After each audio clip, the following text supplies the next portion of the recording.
Hello everyone. Today we have an unusual and interesting news story to discuss. The title is Japanese Woman Arrested for Squashing Bread. Before we dive into the article, let's consider some key questions related to the topic. Is it ever acceptable to touch or test products in a store without buying them? How much damage should be considered serious enough for legal action? Let's explore these ideas today. Let's start with a similar case. In some supermarkets, customers often squeeze fruits like avocados or peaches to check their ripeness. While this is common practice, excessive handling can damage the fruit. Should stores enforce rules to prevent this? In another case, a high-end clothing store once banned customers from trying on expensive dresses due to the risk of makeup stains. Is this a reasonable policy, or does it limit the shopping experience?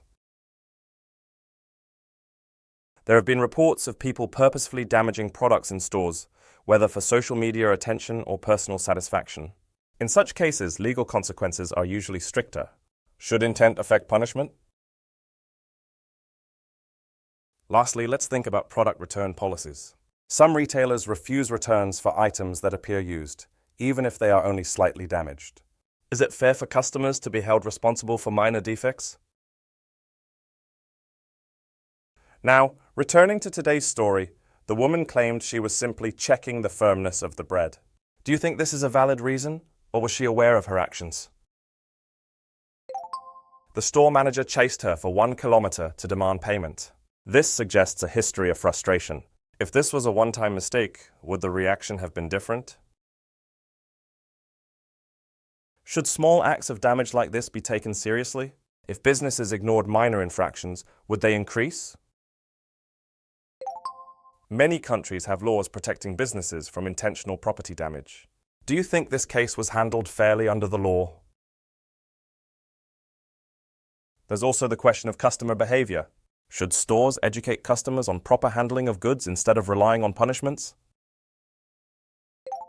Finally, consider how this story might apply to daily life. Have you ever seen someone mistreat store products? What would you have done in that situation? In summary, this case highlights the balance between customer rights and business protection. While small damages might seem trivial, repeated offenses can frustrate businesses. Ultimately, respecting store policies benefits everyone. Now let's move on to key expressions.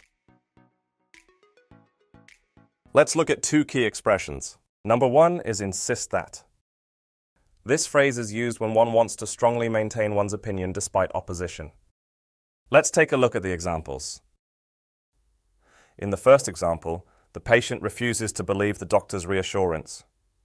In the second example, it shows how prisoners claim innocence despite legal verdicts. Next is have a history of. This phrase is used to have done something repeatedly in the past, especially negative actions. Let's take a look at the examples.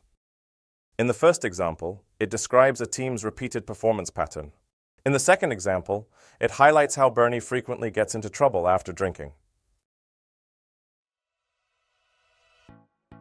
Great! Let's now learn some key vocabulary that will help you follow along more easily. I'll explain each word, tell you what it means, and then we'll look at an example sentence together to see it in action.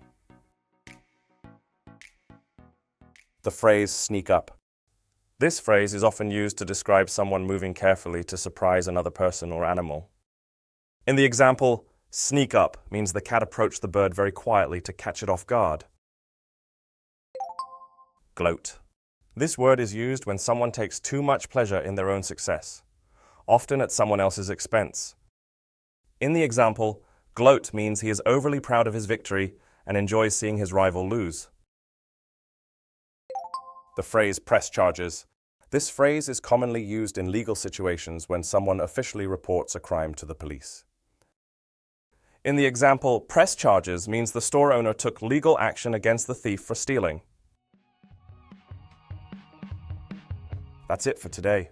I hope you enjoyed this interesting story and learned some useful vocabulary and grammar. Take some time to read the full article, and I'll see you in our review lesson. Have a great day!